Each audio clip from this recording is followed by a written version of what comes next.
കുടിവെള്ളക്ഷാമത്തിനും തെരുവു വിളക്കുകൾ പ്രവർത്തിക്കാത്തതിനും പിന്നാലെ തിരുവനന്തപുരം നഗരസഭയ്ക്ക് തലവേദനയായി മാലിന്യ പ്രശ്നവും.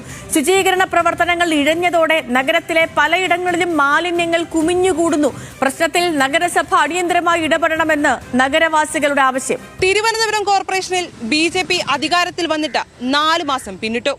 മേയറുടെയും പുതിയ ഭരണസമിതിയുടെയും അവകാശവാദങ്ങൾക്കും വാഗ്ദാനങ്ങൾക്കും അപ്പുറം തലസ്ഥാനത്തെ പലയിടങ്ങളിലെയും കാഴ്ച ഇങ്ങനെയാണ്.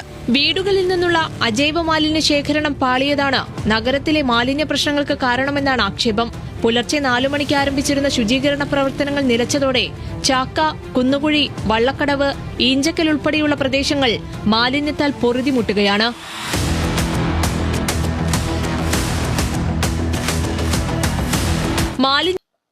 മാറാത്തത് മാറും, അങ്ങനെ എന്തോ അല്ലായിരുന്നു ഇലക്ഷൻ പ്രചരണം. അസലായിട്ടുണ്ട്, നല്ല നാറിയ ഭരണം. ഇങ്ങനൊരു മാറ്റം എന്തായാലും പ്രതീക്ഷിച്ചിട്ടുണ്ടാവില്ല അല്ലെ?